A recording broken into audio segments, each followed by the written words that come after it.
ప్రియులారా, మన ప్రభు అయిన యేసుక్రీస్తు నామంలో మీకు శుభోదయం. ఆయనను గూర్చి అనుదిన ఆత్మీయ ఆహారం, ఫిబ్రవరి 13 శుక్రవారం. నేటి మన ధ్యాన లేఖనం యెహోషువ గ్రంథం 22వ అధ్యాయం 22వ వచనం. దేవుళ్లలో యెహోవా దేవుడు, దేవుళ్లలో యెహోవాయే దేవుడు, సంగతి ఆయనకు తెలియను.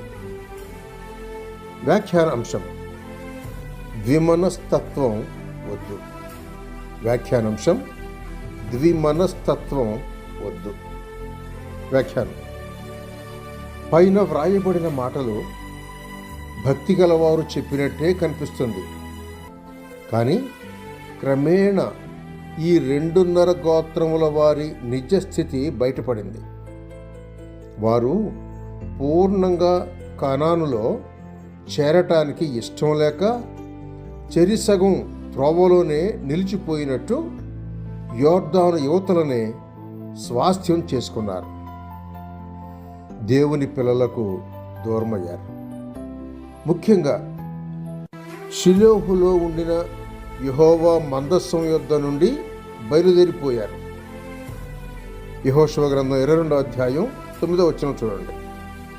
దేవునితోటి సహవాసం పొందటం కన్నా తమ పశువులకు మేత దండిగా దొరుకు విషయం వారికి అధికమైపోయింది.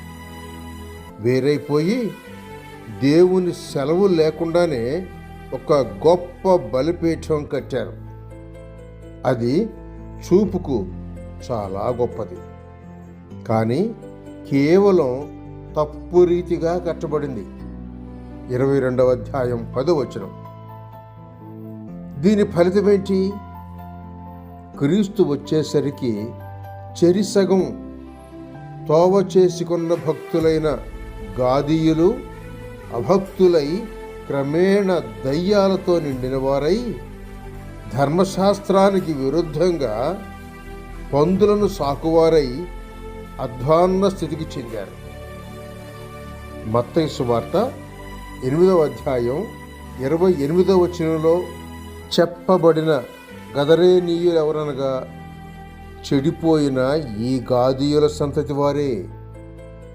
మార్కు సువార్త 5వ అధ్యాయం 1వ వచనంలో సూచింపబడిన గెరాసేనులు కూడా వారే.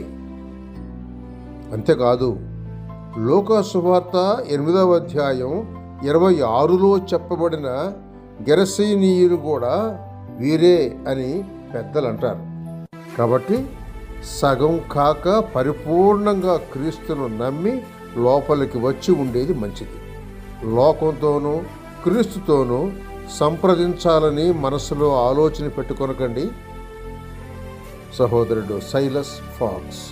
శుభములతో వందనాలు.